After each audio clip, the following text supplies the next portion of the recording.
നമസ്കാരം. എല്ലാ NTV പ്രേക്ഷകർക്കും നിങ്ങളുടെ ഇന്ന് എന്ന പ്രോഗ്രാമിലേക്ക് സുസ്വാഗതം. ഇന്ന് 2025 ഡിസംബർ മാസം 1-ാം തീയതി 1201-ാം ആണ്ട് വൃശ്ചിക മാസം 15-ാം തീയതി തിങ്കളാഴ്ച. ഇന്ന് തിങ്കളാഴ്ചയാണ്. ഇന്നത്തെ നക്ഷത്രം വന്നിരിക്കുന്നത് തന്നെ രേവതി നക്ഷത്രം വന്നിരിക്കുകയാണ്. ശരിക്ക് രണ്ട് പ്രത്യേകതകൾ. ഒന്ന് ഇന്നത്തെ ശുഭനക്ഷത്രം, മറ്റൊന്ന് ശുഭദിനം. ഇന്നത്തെ ഒരു ആഴ്ചയുടെ ആരംഭമാണ്. ഈ ദിവസം നമുക്ക് എല്ലാ ശുഭകാര്യങ്ങൾക്കും അനുകൂലപ്രദമാണ്. നമുക്ക് എന്ത് കാര്യങ്ങൾ വേണോ നമുക്കിന്ന് ചെയ്യാം.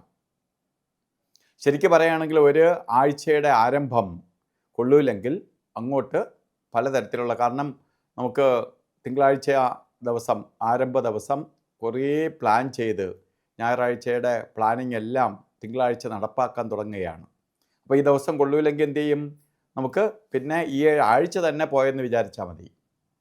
അപ്പോൾ തിങ്കളാഴ്ച നമുക്ക് തിങ്കളാഴ്ചയും രേവതി നക്ഷത്രവും ഒത്തു വന്നിരിക്കുന്ന ശുഭദിനമാണ്. എല്ലാ ശുഭകാര്യങ്ങൾക്കും ഉത്തമമായ ദിവസമാണ്. അതുപോലെ തന്നെ വൃശ്ചിക മാസത്തിലെ രേവതി നക്ഷത്രം ബർത്ത്ഡേ വന്നിട്ടുള്ളവർക്ക് ഒരു വർഷത്തെ ഫലത്തെയാണ് ചിന്തിക്കേണ്ടത്. ഇപ്പോൾ വാർഷിക ഫലത്തെയാണ് ചിന്തിക്കേണ്ടത്. വാർഷിക ഫലത്തെ ചിന്തിക്കുമ്പോൾ രേവതി നക്ഷത്രം, വൃശ്ചിക മാസത്തിലെ രേവതി നക്ഷത്രക്കാർക്ക് ഒരു വർഷം നിങ്ങൾക്ക് വളരെ ഭാഗ്യദായകമായ ഒരു വർഷമാണ്. എന്തൊക്കെ കാര്യങ്ങൾ കൊള്ളാം? ചന്ദ്രനായതുകൊണ്ട് വീട് വയ്ക്കാൻ അല്ലെങ്കിൽ വാഹനം വാങ്ങാൻ, അതുപോലെ വിദേശ യാത്രയ്ക്ക് ശ്രമിക്കുന്നവർ, വിദേശത്ത് യാത്രയ്ക്ക് ശ്രമിക്കുന്നവർ, അത് പഠിക്കാനാവാം, ജോലിക്ക് വേണ്ടിയിട്ടാവാം, അല്ലെങ്കിൽ ഇപ്പോൾ ഭർത്താവ് വിദേശത്ത് ഭർത്താവിൻ്റെ കൂടെ പോയി നിൽക്കാൻ ഭാര്യ ശ്രമിക്കുന്നുണ്ടെങ്കിൽ, അല്ലെങ്കിൽ ഭാര്യ വിദേശത്താണ് ഭാര്യയുടെ അടുത്ത് പോയി നിൽക്കാൻ ഭർത്താവ് ശ്രമിക്കുകയാണെങ്കിൽ, ഇതിനൊക്കെ അനുകൂലപ്രദമായ സാഹചര്യം ഒരുങ്ങുന്ന ഒരു വർഷമാണ് നിങ്ങൾക്ക് പ്രദാനം ചെയ്ത് തന്നിരിക്കുന്നത്. അപ്പോൾ നമ്മൾ ഈ സമയത്തെ ഇപ്പോഴും നമുക്ക് കിട്ടുന്ന എല്ലാ വർഷത്തെയും ബർത്ത്ഡേ അനുകൂലപ്രദമായി വരണമെന്നില്ല. ദശയും നക്ഷത്രമൊക്കെ വരുമെങ്കിലും, സമയമൊക്കെ നല്ലതായി വരുമെങ്കിലും, ഇത് നമുക്ക് പ്രത്യേക ഗുണഫലത്തെ പ്രദാനം ചെയ്തു തരുന്ന ഒരു വർഷം തന്നെയാണ്. അതുപോലെ ഇന്നും നമുക്ക് ഓരോ കാര്യത്തിന് ഇറങ്ങുമ്പോൾ രാഹുകാല സമയം നോക്കി യാത്ര തിരിക്കുന്നത് നന്നായിരിക്കും.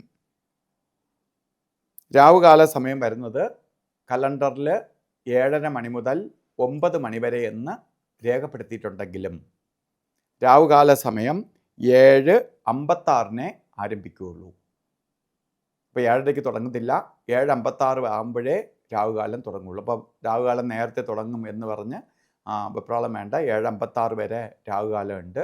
9 മണിക്ക് രാഹുകാലം തീരത്തില്ല, 9:22 രാഹുകാലം തീരുള്ളൂ.